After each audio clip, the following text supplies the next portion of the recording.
ఈరోజు మన బేద రవిచంద్ర గారు చెప్పాడు ఏమని, అయ్యా మీరు మాట్లాడేటువంటి మాట అభ్యంతరకరం అని. ఇప్పుడు న్యాయటికెట్ గారు మాట్లాడేటువంటి మాటలు మీకు అభ్యంతరకరంగా లేవా? అందుకనే మీ సర్టిఫికేట్ మాకు అవసరం లేదు. కుక్క కాటుకు చెప్పు దెబ్బ అనేటువంటి సిద్ధాంతాన్ని నమ్మేటువంటి వాళ్ళం. కుక్క కరస్తా ఉంది కదా అంటే దాన్ని చెప్పు దెబ్బే, వేరే మార్గం ఏమి ఉండదు. మీ సర్టిఫికేట్లు ఈ విధంగా ఉండాలి ఆ విధంగా ఉండాలి అవసరం లే. మిమ్మల్ని పక్కన పెట్టుకుని మమ్మల్ని అందరినీ మాట్లాడుతూ ఉంటేమో మీరు గమ్ముగా సగిచ్చినట్టుగా ఉంది, లేకపోతే ఏమో మామూలుగా అది ఇది అని చెప్పేది సంస్కారం లాగా. నువ్వు గాంధీ మహాత్ముడు కావచ్చు, గాంధీ సిద్ధాంతాన్ని నువ్వు గాంధీ మార్గంలో నడవచ్చు, కానీ నేను గాంధీ మార్గంలో నడిచేటువంటి వాడు కాదు. ఎవడనేదని చెప్తే దానికి డ్యూటీగా సమాధానం చెప్పేటువంటి వాళ్ళం. కాబట్టి మీకు ఇప్పటికైనా నేను చెప్పేది, ఎవడన్నా సభ్యత సంస్కారం ఉండేటువంటి వాడిని తీసుకెళ్ళండి. సంస్కారహీనుడిని, కొత్త కాలం క్యాబినెట్ని ఇట్లాంటి వాళ్ళని తీసుకెళ్ళి మీరు గలీజు పనులు చేసి దాని ద్వారా వాళ్ళని మాట్లాడించడం అనేటువంటి సరైనటువంటి పద్ధతి విధానం కాదు.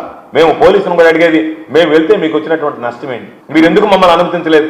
ఎందుకంటే మేము వెళితే ఆ ప్రాజెక్టులు చూపిస్తాం, రైతులకు రేపు ఈ ప్రాజెక్టులు గెట్టేందని చెప్తాం, వాళ్ళు వివరిస్తాం. మీలాగా మేము డొంక తిరుగుడు చెప్పాం. అందుకే మీ మొహం చూడడానికి రైతులు రాలే. మీరు ఒక్కటి గుర్తుపెట్టుకోండి, అన్ని కార్లు పెట్టి పోలీసుల దగ్గరుండి రమ్మంటే మీకు ఎంతమంది వచ్చారు? మీరు దారి పొడిగీత చెక్ పోస్టులు పెట్టి ఆపితే మీరు రావడానికి లేదు అంటే మేము వెళితే ఎంతమంది వచ్చారు? దాన్ని బట్టే ఈ జిల్లాలో రాయలసీమ లిఫ్ట్ ఇరిగేషన్ సంబంధించి రైతుల్లో చంద్రబాబు నాయుడు తీసుకున్నటువంటి పట్ల ఎంత వ్యతిరేకత ఉంది, దానికి ఎంత సానుకూలత ఉందనేటువంటిది ఒకసారి బేరీజ్ వేసుకుంటే మీ ముఖాన చీకొట్టేటువంటి పరిస్థితి ఏర్పడింది. చంద్రబాబు నాయుడిని తెలుగుదేశం వాళ్ళని చూసి మేము వస్తాము అంటే ఒక భరోసా నమ్మకం జగన్మోహన్ రెడ్డి గారు ఈరోజు దానికి సంబంధించి నిలబడతాడు, చేశాడు, చేస్తాడు అనేటువంటి నమ్మకం ఉంది కాబట్టి ఈరోజు వచ్చాడు. కాబట్టి మీరు ఎన్ని ఉడత బెదిరింపులకు బెదిరించినా, మీరు ఏ విధంగా ప్రయత్నం చేసినా మీ ఉడత బెదిరింపులకు భయపడేటువంటి వాళ్ళం కాదు.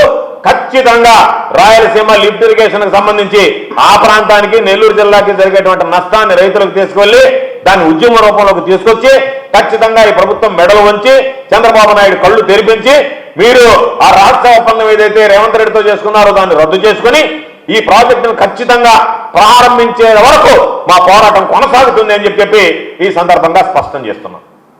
ఏపీ వెంకటేశ్వరరావు గారు ఉన్నారు సార్, ఆయన వచ్చేసి జగన్మోహన్ రెడ్డి గారు కానీ తర్వాత రేవంత్ రెడ్డి వీళ్ళు అబద్ధాలు చెప్తున్నారు. మీరు అసలు ఆ ప్రాజెక్టు దానివల్ల ఏం ఉపయోగం ఉండదు, బురద నీళ్ళు తప్పితే అది ఓన్లీ లాభం మెగా కృష్ణారెడ్డికి ప్రాజెక్ట్ వదిలిస్తే ఏమఉండదు అని చెప్పి. ఇప్పుడు నేను చెప్పేది ఏంటంటే వాళ్ళు మాట్లాడేటువంటి చౌకబారు మాటల గురించి తెలియనటువంటి విషయ పరిజ్ఞానం లేనటువంటి వాళ్ళు ఏదో పెద్ద స్థాయిలో ఉండాలని చెప్పి వాళ్ళు మాట్లాడినంత మాత్రాన వాటి గురించి పట్టించుకోవాల్సినటువంటి అవసరం లేదు. మేము చెప్పేది ఏంది, మాట్లాడింది చంద్రబాబు నాయుడు అయితే ఈ నూరు చెప్పడానికి ఎన్ని అబద్ధాలని ఆయన చెప్పాలా? చంద్రబాబు నాయుడు చెప్పడం లేదు కదా. ఏపీ వెంకటేశ్వరరావుకి ఏం సంబంధం? చంద్రబాబు నాయుడు చెప్పాలా ఏమని నేను మాట్లాడలేదు అబద్ధం అని, ఇంతవరకు చెప్పాలా. ఒకవేళ ఇప్పుడు ఏమన్నా మామూలుగా ఎవరైనా నేను ఏదైనా చెప్తాను నాకు తప్పడం లేదని ఏమన్నా మాట్లాడుకుంటాడు. ఎందుకంటే ఈ డీలు మాట్లాడుకున్నాడు ఆ డీలు మాట్లాడుకోవడం పెద్ద పని కాదు రేవంత్ రెడ్డితో. కాబట్టి మీ డీల్ అర్థమైంది, మీ వ్యవహారం అర్థమైంది. ఏబీ వెంకటేశ్వరరావు ఇంకొక వెంకటేశ్వరరావు వచ్చి చెప్పాల్సినటువంటి పని లేదు. దాని మీద ఒక స్పష్టత రైతులకు వచ్చింది. చంద్రబాబు నాయుడు ఉద్దేశపూర్వకంగా దీన్ని నీరుగార్చాడు. చంద్రబాబు నాయుడు రేవంత్ రెడ్డికి మధ్య కుదిరినటువంటి రహస్య ఒప్పందంలో భాగంగా ఎత్తిపోతలు నిలిచిపోయింది. దానికి సంబంధించి 990 కోట్ల రూపాయల పనులు జరిగితే ఆ పనులు జరగలేదు, ఈ పనులు జరగలేదు. 2022 దాకా జరిగినటువంటి ఎంబుకులు ఉన్నాయి, మీరే చూశారు. ప్రభుత్వం మీ చేతుల్లోనే ఉంది. ఎప్పుడు దాకా పని జరిగిందో మీకు తెలుసు.